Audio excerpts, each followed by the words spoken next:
안녕하세요. 최보식의 언론 임종훈 기자입니다. 오늘 전하는 글은 20대 논객 박인규 씨의 윤석열의 조급증, 정무적 판단 미스라는 제목의 글입니다. 대부분 사람들이 진영 논리에 휩쓸려 갈 때 20대 청년이 이렇게 사안을 냉정하고 예리하게 분석하는 게 놀라울 따름입니다. 시작하겠습니다. 여론조사 기관 미디어 토마토가 19에서 20일 대통령 집무실 국방부 이전에 대한 여론조사를 실시한 결과 찬성은 33.1%에 불과했습니다. 윤석열 당선인의 득표율인 48.6%보다 낮은 수치입니다. 이와 같은 결과가 나온 데 대해 인수위의 정무적 판단 미스를 지적하지 않을 수 없습니다. 여소야대 국회에서 이와 같은 판단 미스는 무능으로 직결된다는 점에서 경고음이 필요합니다. 첫째, 용산 이전 논의가 너무 빨랐습니다. 대통령 당선인의 당초 공약은 광화문으로의 이전이었습니다. 하지만 광화문 이전이 어려운 것으로 확인되자 급하게 용산안이 검토되기 시작했습니다.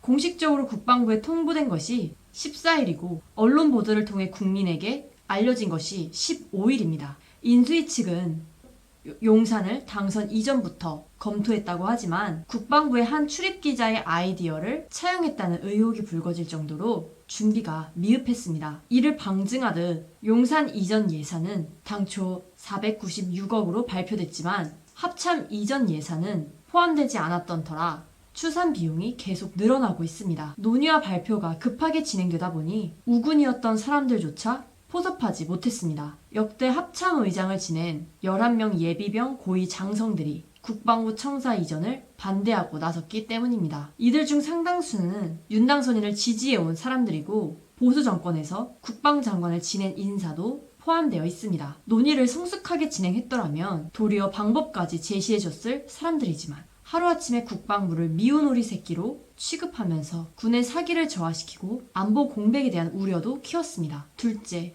이슈 자체를 인수위가 모두 움켜쥐고 대응하다 보니 당과 국회가 소외됐습니다. 청와대 이전과 같은 규모 있는 공약은 국회에서 또는 당에서 먼저 논의가 선행되어야 했습니다. 국민의힘이 운영위라도 소집해서 청와대 이전의 필요성을 국민께 설파하고 청와대는 이전해야 하는데 광화문은 안 된다. 적합지가 어디냐? 라고 민주당이 먼저 따져 물었어야 했습니다. 그랬다면 지금과 같은 불통 이미지는 더 씌워지지 않았을 것입니다. 이런 절차가 없었다 보니 아마 국민의힘 의원들 중에서도 청와대가 왜 용산으로 이전되어야 하는지 그 이유를 모르는 사람도 있겠다는 생각이 듭니다. 당내 민주주의조차 흔들릴 지경입니다. 만일 민주당의 비협조로 운영위가 열리지 못한다면 당선인이 청와대에 연락을 취해도 좋습니다. 문 대통령에게 먼저 공약을 나는 이행하고 싶다, 도와달라고 했다면 민주당이 지금처럼 비토만 늘어놓겠습니까? 예비비 집행은 물론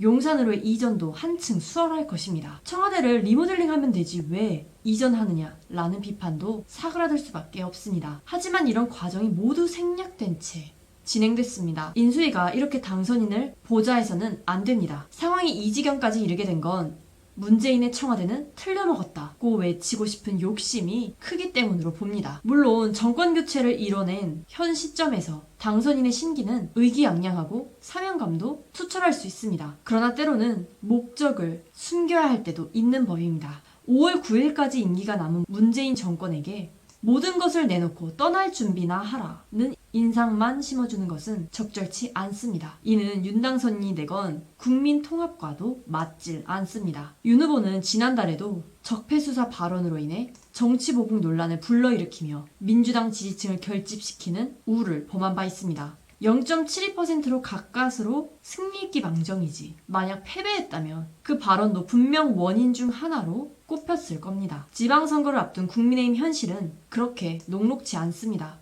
윤석열 대통령이 5월 10일에 취임하고 나서 곧바로 3주 뒤에 6월 1일 지방선거가 있습니다. 윤석열 정부의 첫 행보인 청와대 이전을 두고 잡음이 계속되는 것은 분명 부담입니다. 민생은 살피지 않고 한가하게 집무실 얘기만 한다. 각종 지적이 있는데도 밀어붙이기식으로 강행한다. 불통과 오만의 이미지를 하루빨리 불식시켜야 합니다. 끝까지 홀로 고집만 부려서는 숨어있는 중도층의 지지가 민주 진영에 쏠릴 것이고 그리하여 지방선거를 패배하기라도 한다면 그것이 더 윤석열 정부의 발목을 잡는 일이 될 것입니다. 윤석열 인수위는 당선인의 의중을 살피고 심기 경호만 하려 해서는 안 됩니다. 지금은 외부에서 특히 윤석열 지지층이 문제를 어떻게 바라보고 있는지 명확히 알고 우려하는 점을 불식시켜 나가는 것이 중요하다고 봅니다. 인터넷신문 최부시계 언론은 언론다운 언론, 고품격, 클래스가 다른 언론을 지향합니다. 검색창에 최부시계 언론을 입력하시고 들어오십시오. 좋아요, 구독, 알람 설정도 잊지 마세요.